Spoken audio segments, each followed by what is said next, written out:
This episode of Weekly Weird News is sponsored by Honey and by ExpressVPN. Before we get into all the weird COVID-19 stuff from the past week, let's take our mind off the current global pandemic with a couple of non-coronavirus stories. Thank you. A palate cleanser before things get real. Now, first off, over in South Korea, a country that, by the way, did discover its first coronavirus cases on the exact same day that the U.S. did, but is currently only getting around 18 new cases per day, while we get around 30,000 new cases. Sorry, I said I wasn't going to talk about coronavirus for a second. Anyway, they had a national election this past week. We don't really know anything about Korean politics, but apparently the party that was in charge before, they're now even more in charge. Good for them. Well, the real story, though, is how great the graphics that South Korea broadcasters use to show exit polling results. Here in the U.S., it's always just some maps, some tasteful headshots of the candidates, and of course, an excessive amount of red, white, and blue. Over in Korea, though, their motion graphics teams, they get to have a little more fun with the whole thing, and good for them. A lot more fun. Here's two candidates sitting on flying carpets holding magic lamps. Aw. The one on the left won a clear majority of voters, so his magic carpet is higher. Here's some graphics I can understand. Yeah, finally. They make it easy for me to consume. Yeah. Here's two candidates shirtless in a boxing ring like the intro to a fighting game. And your winner is the guy with the red gloves. Good for him. You see, here in America, not only do we get the percentages of who's leading every once in a while, in between that, it's very unclear to people tuning in because a lot of the percentages you see on screen are like, amongst voters 63 to 67. Yeah, it's just data overload. Yeah, it's amongst fucking Latino nonsense. voters in the ages of 20 to 25. Yeah, CNN, MSNBC, Just calm Fox, down. let your graphics team do the work. Fucking, when the election season comes around, one man rises to the challenge, and that man's name is Steve Kornacki, who absolutely loves getting a chance to show off that data. He loves it. Here's some Korean candidates racing around in duck boats. Here's some other ones racing in flying bicycles like the movie E.T. Two other candidates racing in rickshaws. Here's some candidates engaging in what looks like some sort of K-pop dance contest. Some of these election races were represented via lightsaber duels. Others look kind of like some sort of medieval mobile MMORPG thing. This is great shit. Yeah. They've apparently been doing stuff like this for years because over there they understand, in ways that American broadcasters do not, that the same old sterile graphics packages just aren't interesting. Not as interesting as making your election coverage look like a video game cutscene. Yeah, and you know what? They can cut loose a little bit. They flattened the curve immediately, and they did. That's why they're this party. I think they're just called the Democratic Party, but like the whatever that is in Korean. But they won overwhelmingly because the people there, they're like, wow, we actually kind of did it. Yeah, I think I saw a graph. It wasn't a very entertaining graph, but it was a graph nonetheless of South Korea and Florida have pretty much the same population. So and interesting like to similar see. area too. Yeah. Yeah. Interesting to see how that all plays out. A tale of two states. Yes. Yeah. Anyways, if you haven't seen it, there's an animated GIF floating around of Governor Ron DeSantis trying to put on a mask. Can't do it. Can't do it. He is a very stupid man. No, but here's the thing that fucking drives me nuts about this guy is he graduated from like Yale and Harvard, and he was a high-ranking member of the Navy, and What? yet he chooses to be so dumb. I mean, I don't know. You live long enough and you see that like meritocracy isn't really like a real thing. Like I think he's I kind don't of, know. as far as mental like gymnastics are concerned, I think he aligns closer with Boris Johnson than Donald Trump does to Boris Johnson, because Boris Johnson's also a very smart person who plays like he's an idiot. Yeah, well, that's the thing. Some people, I mean, you might be smart at book stuff, but This is them street smarts you ain't good at. street smarts. Yeah, and you can't teach that. Anyways, back in 2017, one Korean news channel, they painstakingly created an entire Game of Thrones themed graphic package for their results. It's And it was better than season 8. Yeah, it really was. More entertaining, at least. Their results were, they also depicted results through like candidates dabbing. They did some Pokemon Go jokes, because obviously this was at the height of Pokemon Go. And also curling, since the Korea Olympics were coming up. Also just like this part from a straight up fighting game. This shit is great. America is falling behind, and we should learn from our betters. That's because there's no fun to be had in graphics packages. Yeah. Everyone just wants that clean, sterile look. We are trying to catch up really quickly with like 2016 era Korea in terms of just like blatant fucking like corruption and collusion and stuff like that. We'll get there. Did it like Korea, their former president had like a guru that was like feeding her feeding her guidance from on high. This is some crazy shit. And also just like straight up corruption. Like the CEO of Samsung. Oh, yeah. Went to prison, yeah. Well, they had and the whole K-pop thing, which we won't even talk about it because it really riles up the K-pop stands. They don't like talking about But the problem that, here in America, the one company that will actually go forward with graphics like this is fucking OAN. I know. We're going to have a lot of fun. We can't let OAN be on the cutting edge of this shit. No. Come on. Anyways, in other international non-coronavirus news, an incident that happened a little over a year ago in France has recently garnered publicity following the release of the result of a government investigation into it. Back in March 2019, a 64-year-old man working as a manager at a French defense manufacturer was given a surprise gift from his colleagues: a free ride in the passenger seat of a military fighter jet participating in a training exercise. Ooh! Sounds fun to me. I mean, truly a once-in-a-lifetime opportunity, and not something that just anyone can sign up for. They had to get special approval from the government. And this guy's coworkers, they must really, really like him. He must be a great guy. Hey, buddy, we love you so much. Not anyone, we can't ride in a fighter jet. Almost no one can, unless you're a fighter pilot. But you, because you're such a good manager, we're putting you in that fighter jet. Yeah.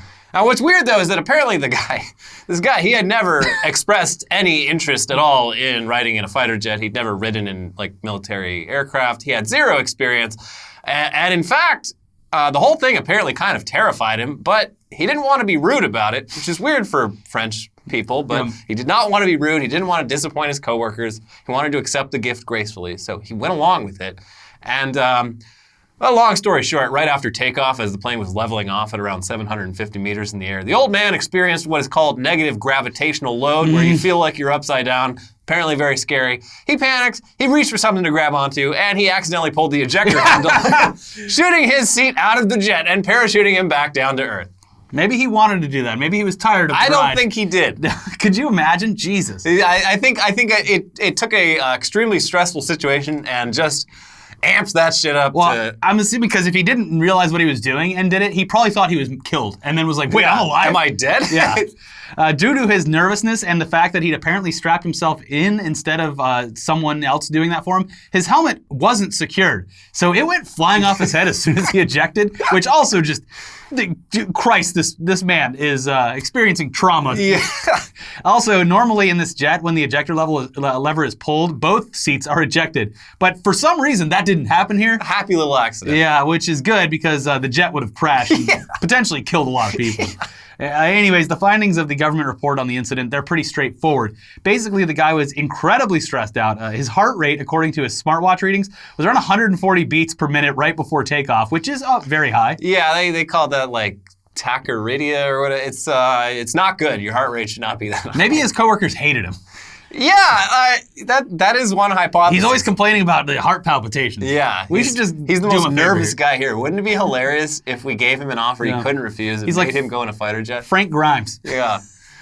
He had gotten a pre-flight medical exam only 4 hours before takeoff instead of the usual 10 days. And also the doctor who did it had specifically recommended that he not be exposed to negative gravitational load factor. For whatever reason, neither the passenger nor the pilot were told about this, so they went ahead and did it. It's basically when you're ascending super fast and then you level off super quick, so you're like... it's like a roller coaster kind of, but it's more extreme. Yeah, way more. There's G-forces there. Yeah. Also, the entire safety demonstration that they gave him was apparently kind of rushed, so the already stressed out dude, he didn't quite catch the part about not pulling that specific lever unless you want to get ejected into the sky. Overall, just a hilarious shit show. Thankfully, he landed safe and unharmed. Yeah. He's fine. But Jesus Christ, France. I mean, your reputation as a military power, it's a bit unfair.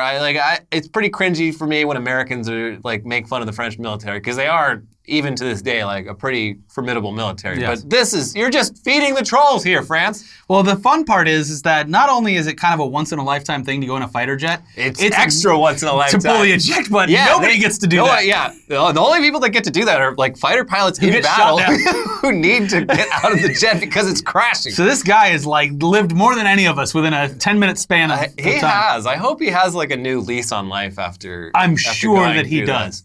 Either that or he's never leaving his house again. Yeah, he quit his job. He hates all of his old friends. I fucking hate you guys. I will get back at you if it's the last thing I do. Dude, you did what? You know how many millions of dollars that probably cost for you to do that? And he got away with it, too. He did. Yeah, there you go. Anyways, on to the COVID news. Last week we talked about the UFC apparently seriously considering acquiring a private island so that they could keep hosting international MMA fights during the pandemic. And they seem pretty serious about it, having now filed 22 trademarks for the terms Fight Island and UFC Fight Island. Meanwhile, though, they're apparently still planning on an event for May 9th somewhere inside the continental U.S. Now, if we had to guess, probably Florida. Probably. Since, as we talked about earlier this week, they've given the WWE the go-ahead to keep doing live broadcasts. So if they really want to keep Fight Island going, there's plenty of islands in Florida to do that. There are many keys that have nothing on it until you get to Key West. They're quite nice. I've always wanted to visit, but I'm absolutely not going to do it right now. They should do it on a cruise ship out in the middle of the international waters. Yeah, I mean, they've got options. The UFC cruise. But they planted the seed with Fight Island, and I don't think they want to let that go to waste. No, so everyone's pretty hyped on that. Yeah, Fight Island. Mortal Kombat, IRL. Yes. We also recently told you about how Pharma bro Martin Shkreli was petitioning the government to be released from prison for a few months so that he and his associates in the pharmaceutical industry could come up with a cure for COVID-19. Which seems ridiculous on its face because Shkreli is a notorious piece of shit who's in prison for doing illegal shit with other people's money. Seems kind of untrustworthy, but hey, he does, to his credit, know pharmaceuticals, which is more than you can say for another member of our Weekly Weird News Rogues Gallery, who is also currently locked up, Mr. Billy McFarland. But Billy McFarland and his legal team, they're trying very hard to get him out of the clink. Didn't one of Trump's guys, his original lawyer... Michael Cohen? Yes, he got out. Oh. Yes, well, because of the shit. Good for him. Now, it's very understandable that people who are famous or at least somewhat wealthy or known are trying to get out. It's a good time to do it, especially if it's a non-violent case. Yeah.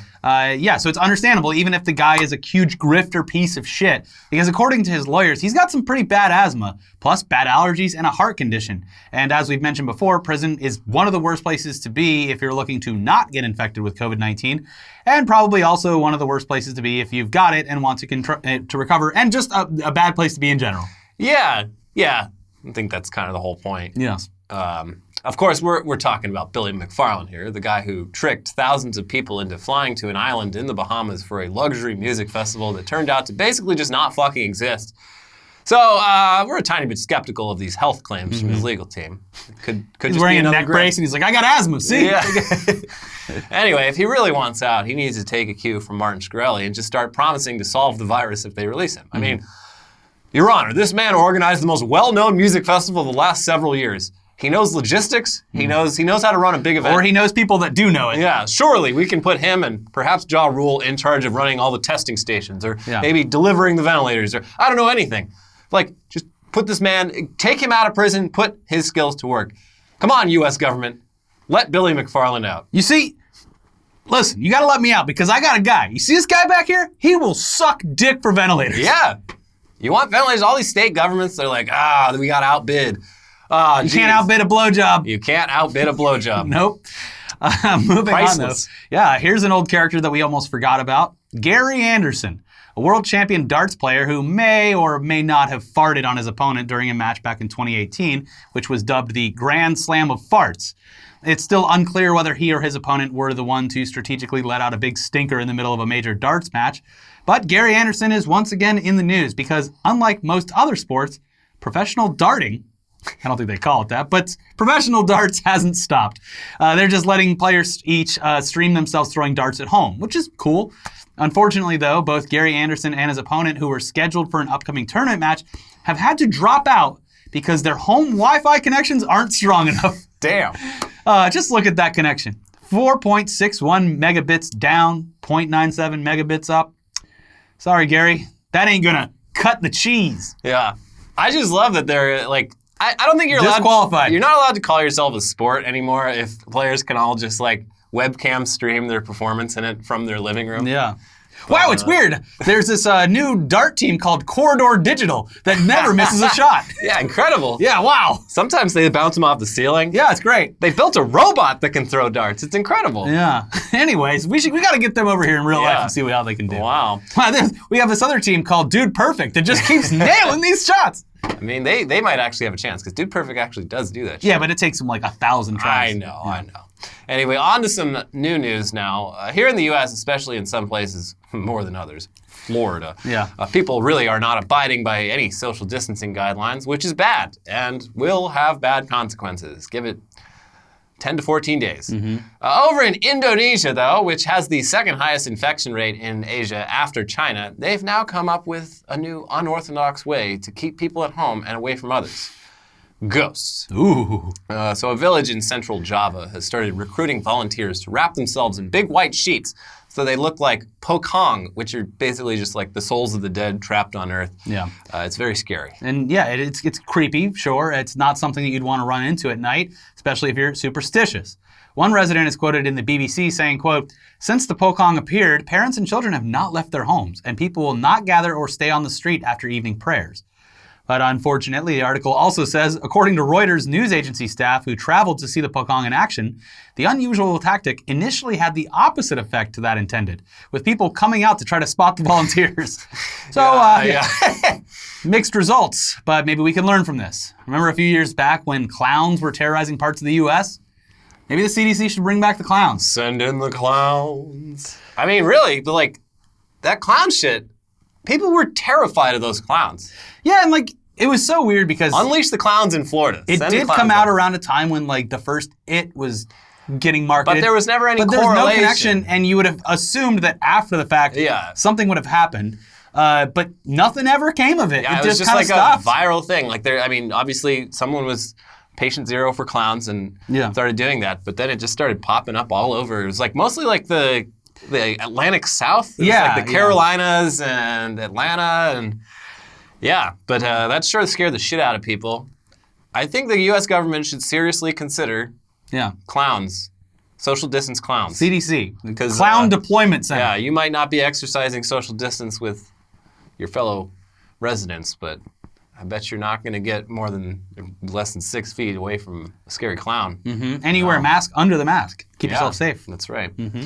Anyways, before we get to the weirdest headlines of the week, and kind of just the saddest and worst headlines at this point. Sure. It's time to talk about our sponsors, starting with Honey. Honey is the free online shopping tool that automatically finds the best promo codes and applies them to your cart. And you know how great it feels to save, but saving with Honey feels extra good, like hitting every green light on your way to work. Well, I mean, you know... But you remember what that was like. Yeah, it was, it felt good. Yeah. Honey has found its over 18 million members, $2 billion in savings. Honey supports over 30,000 stores online of Macy's, Target, Sephora, Best Buy, and more, and they're adding more every day. Users, they love Honey. That's why it has over 100,000 5-star reviews on the Google Chrome store. I mean, I've already talked about it, but I love my house shoes. Yeah. You can't take these things away from me when I'm at home. After you brought it up, my wife bought me house shoes for our anniversary. Do you like them? I fucking love them. I know, right? We need to start a movement. Yeah, I'm all about the house shoes. What kinds did you get? I don't remember the brand, but they're very comfy. I'm in the market right now for a standing desk, and Honey has a lot of codes for that. And if they don't save you money, you can get rewards, and then you get things like gift cards and stuff. Yep. So yeah, using Honey feels pretty great. Think of it as a little daily victory. Plus, it's free to use, and it installs in just a few seconds. So use our code to get Honey for free, or our link, joinhoney.com/weird. That is joinhoney.com/weird. You could also click it down in the description below. Check it out and help out the show, and thank you for sponsoring. And this episode is sponsored by ExpressVPN. And we all know how ExpressVPN protects your privacy and security online, right? We've gone over that. But here's something you might not know. You can also use ExpressVPN to unlock movies and shows that are only available in other countries. You're all pretty much stuck at home right now. And not me, I live in Florida. And if you're not, we salute you, or we give you the finger, depending on the circumstances. It's only a matter of time before you run out of stuff to watch on Netflix. Well, just fire up ExpressVPN, change your location, hit refresh, and bing, bang, boom, you're on. Do you like Doctor Who? Well, it's not on Netflix USA, but it is on Netflix UK. Yeah, tear down this wall. It's the ultimate taste of freedom. ExpressVPN works by hiding your IP address and letting you control where you want sites to think you're located. You can choose from almost 100 different countries, so just think about all of the Netflix libraries that you can go through. If you love anime, use ExpressVPN to access Japanese Netflix and be spirited away. But it's not just Netflix. ExpressVPN works for any streaming service. Hulu, BBC iPlayer, YouTube, you name it. There's hundreds of VPNs out there, but the reason we use ExpressVPN to watch shows is that it is ridiculously fast. There's never any buffering or lag, and you can stream in HD, no problem. ExpressVPN is also compatible with all your devices, phones, media consoles, smart TVs, and more, so you can watch what you want on a personal device or on the big screen, wherever you are. Visit our special link, expressvpn.com/weeklyweird, to get an extra 3 months of ExpressVPN for free. Support the show, watch what you want, and protect yourself with ExpressVPN at expressvpn.com/weeklyweird. All right, now let's get into the weirdest, but also craziest, saddest, just lots of headlines here for you. Starting with, Americans are excessively eating, drinking, smoking pot, playing video games, and watching porn while quarantined. This is from the No Shit department. Yeah, it's just written by Captain Obvious, apparently. Yeah. But just Pornhub subscriptions are going up. Purchases of alcohol and weed are going up. Did you get the? It's all being tracked. Is there the headline about Joe Buck in here? No. Did you see that where a porn site was reaching out to Joe Buck to announce their videos or something like that? And he was like, "I'll be completely honest. If it's the porn site I'm thinking of, they'll just be handing my money straight back to me." Hey, man, that's why he's the best. Sure. But yes, this is definitely, I am excessively eating, drinking. I don't smoke too much pot. Although Monday, I think we're going to do a Weed 420 stream on Monday. Yeah, I need to, thanks for reminding me. When I get home, I need to place an order. Give them enough time. Yeah. Don't want to rush them, but send over the weed. So be sure to check out the channel or our Twitter account on Monday so I think Phil Larigo is going to join us. Yeah. We're going to play a turn-based RPG, which is the best thing to play while completely stoned, because it's very it's not too much of an active adventure because you get a break every couple of seconds. Yeah. But it should be fun. But anyways, we'll be excessively doing all of that stuff except for watching porn on the stream on Monday. Well, who knows? Maybe we'll pull some porn in. We can handle one strike. And we had to delete this week's stream already. That's true. Yeah. Next headline: landlords are allegedly asking for sex from tenants who can't afford to pay rent right now. That's It's pretty fucked up. Yeah. It makes for a... Well, I'm sure it's illegal. It is. Also, if it was the only way that you could get it, you're like, fine. It would make for a very awkward landlord-tenant situation. In a way, it's kind of a blessing in disguise because it is very much illegal. Yes. And if your landlord does call the cops, openly solicit you for sex, you stand to make a good amount of money. Yeah. Maybe enough to get out of renting from and that actually fucking own property. Yeah. But yeah, this fucking sucks. The weirdest thing out of this whole situation has been all the landlords and landlord defenders on social media just the bootlickers having no self-awareness about how stupid and selfish they sound when discussions of any sort of stimulus are brought up. Yeah. And a lot of landlords are just like, well, you got $1,200 from the government. Why can't you pay your rent? They're like, but that's for food and stuff. I need to eat. You hand that over to your landlord, the hardest working person you know. Yeah. I have this property. Occasionally I send over a plumber. You do not understand how hard it is. But my baby needs diapers. No. Use a washcloth. Yeah, I mean, I've had okay landlords. I've had terrible landlords. Yes, I've had bad and good. But my default position on landlords is fuck you. Yeah. Until shown otherwise. Yeah. And if you're asking for sex in exchange for rent, you're a piece of shit. And you're breaking the law. Yeah. You deserve to be punished. You're breaking the law, asshole. Yeah.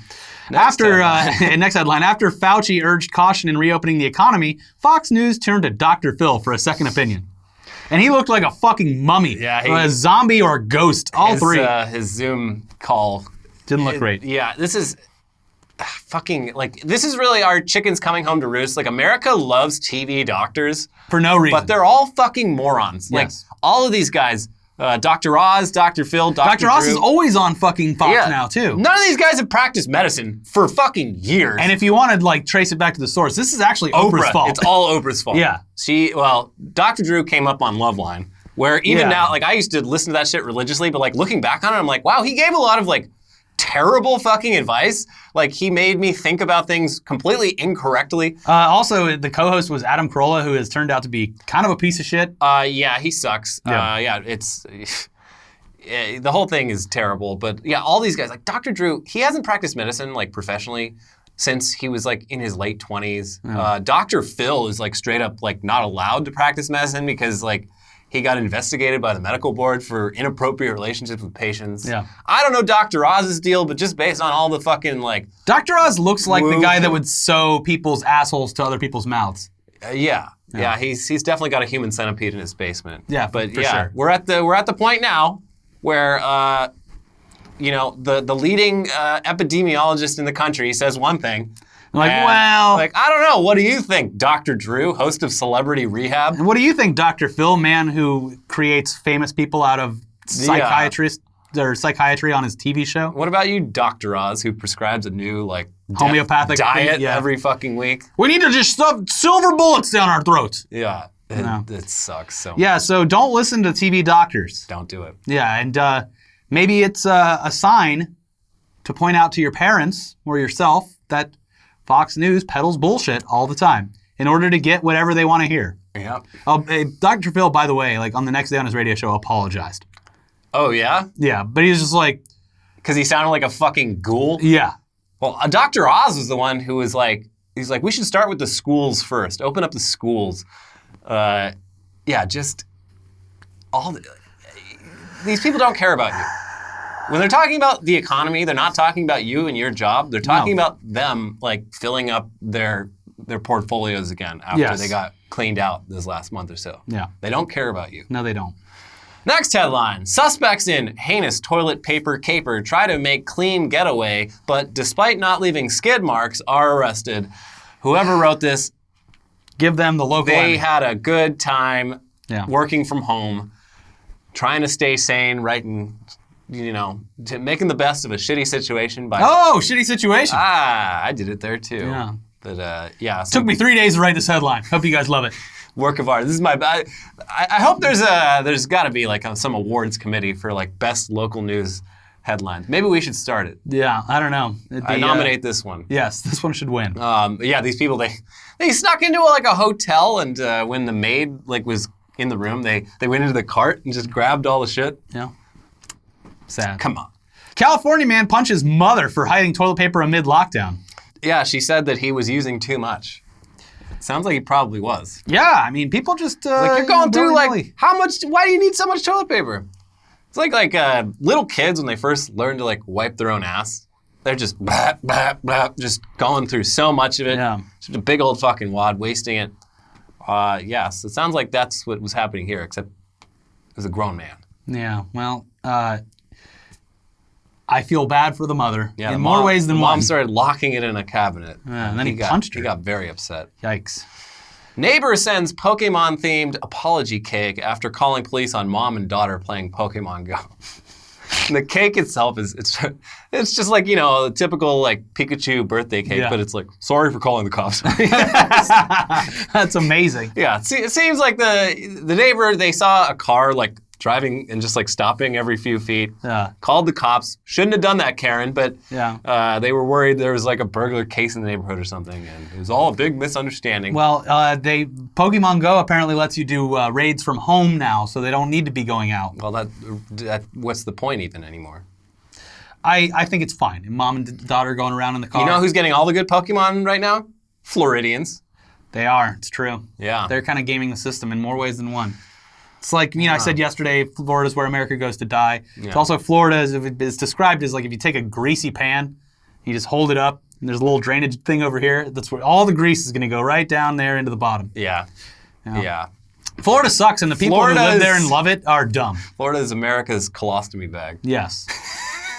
Yeah. Police officer's hand chopped off with sword while enforcing coronavirus lockdown measures. This was in India.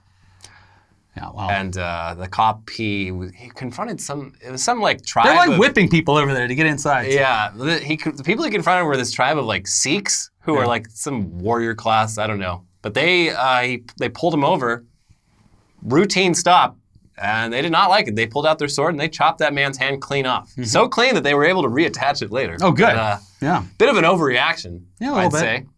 Now you're going to jail where you're probably going to get it. Yeah. Florida man allegedly placed fake pizza orders in New Jersey, wished coronavirus on Italians. What? That's not how it works. Yeah, this guy, he's a known criminal who previously got in trouble for selling counterfeit Disneyland or Disney World passes.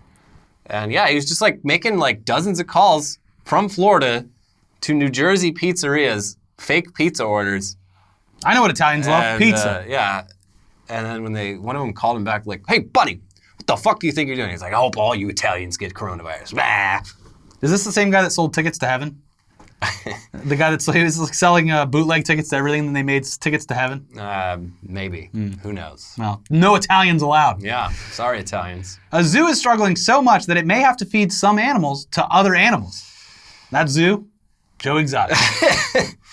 Well, no, if it was Joe Exotics, he would just go and pop them all in the head and then fire off a few rounds into the air. Yeah. Now, this is a zoo in Germany who somehow didn't qualify for like any economic stimulus. So they're like, we need donations, or like they literally made a list of like the hierarchy of which animals will die first, like based on their you mean death panels? Yeah, this is the problem with socialized zoos. They started making death panels for their animals. Yeah.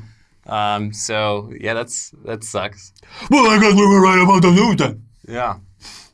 Capitalism cares about animals. Shouldn't have opened a zoo. Yeah. If you weren't ready to survive through months of a closure. Maybe stop eating so much avocado toast if you want your animals to eat. Yeah. Dip into that emergency fund. Chile counts those who died of coronavirus as recovered because they're no longer contagious, health ministers. That's what we were talking about yesterday, was Chile. Okay. I said some South American country was doing that. Look, they had it, now they don't. But I'm pretty sure that some doctors have said that the body is still contagious even though they're dead for like a week. Yeah, I mean, in most places where people die, they don't want you to be around the body. Yeah, it's a bad idea. The virus is all over it. So, sorry, Chile. Even your technicality may not be correct. Well, anything to keep those numbers down. Yep. March 2020 was the first March without a school shooting in the U.S. since 2002. We did it. All it took was shutting the entire country down. And that's how you stop gun violence.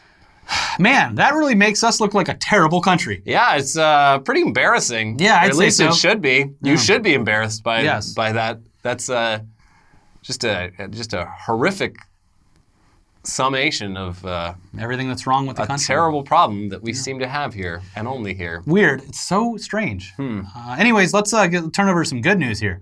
Heroes of the pandemic. Former CEO of Radio Shack, now an ER doctor on the front lines of COVID-19 fight. Yeah, this guy's a total fucking overachiever. He he was super interested in becoming a doctor, but then in like the 60s, he got really into like tinkering and radio stuff. And like conned his way into like a job at Radio Shack when he was still like legally underage, and then quickly became like an executive there, and like he ran the place for years until it shut down a few years ago, and then he's just like, well, I got nothing to do now. I'm gonna go back to medical school, and just like breezed through it, became a fucking ER doctor in Canada, and now he's up there on the front lines. Good for him. Yeah, it's pretty impressive. Yeah. I don't usually like overachievers, but this guy, not bad. Not very good at running an electronics store. Well, what could he have done? Like, hey, listen, you say that, but Best Buy turned that shit around. Well, Best Buy is a huge big box store. Yeah, but they faced the same problems as everyone else and survived, and not only that, thrived. Yeah. I don't know. Radio Shack in the meantime. They just became a cell phone store. Yeah, cell phone store, yeah. Yeah. And then I think they actually did just become, I think Sprint bought off all the locations. Yeah, something like that. It's very sad, but like Radio Shack used to be great because it was like any little fucking like connection, diode or whatever. Yeah, any little thing. You go there and be like, oh, we got them. Well, that's how Fry's was, and now Fry's is on its deathbed. I love Fry's. Even before the coronavirus, if you went to like the Burbank Fry's over here, the UFO just one, completely empty of all stock. It was shocking. Oh, that's too bad. Yeah, no, it's terrible. It sucks. I don't want. Oh, fuck, man. Fry's is great. If Fry's didn't survive this, that's gonna be real sad. Yeah. Damn. Anyways, good for this CEO. Anyway, final headline. No coronavirus news here. Pope Francis jokes that Scotch whiskey is the real holy water. And I tend to agree with him. I do too. Yeah. So drink up, Catholics. Yeah. He was. This is like part of. I guess the Vatican tried to like suppress this clip, but it came out anyway. But yeah, he was visiting some priests in Scotland, and they gave him a gift of I think it was like Oban Scotch whiskey, and he's like, by the way, thank you guys. This right here, the real holy water. Mm-hmm. Delicious. So now that distillery That's Doing very well. the best tagline you could possibly ask for. Yeah, OBOT. Approved by the fucking Pope. Yes. This is the real holy water. Well, everyone drink up, and we'll see you very soon. On Monday, check your local listings. By that I mean check our channel and follow us on Twitter, twitter.com/internettodaytv. And we will update there. It's going to be, I believe, me, Elliot, and Phil. We'll see if anyone else wants to join, but I think it's just 3 players in the game. But we're gonna very nervous about getting high because I get terrible anxiety most of the time. So you might see a full-on meltdown. Yeah, I'm not good at it. It. Watch us suffer, I guess. And in the meantime, check out our other videos over here. We have a brand new episode of News Dump. America's back open, baby. Everything's back to normal because we beat this virus fair and square. My work here is done. Yeah. But you didn't do anything. Didn't I? Anyways, there's also an episode of Tech News Day. Check both of those out, and we will see you soon for a live stream Monday, 4/20. Blaze it. Bye. Bye-bye.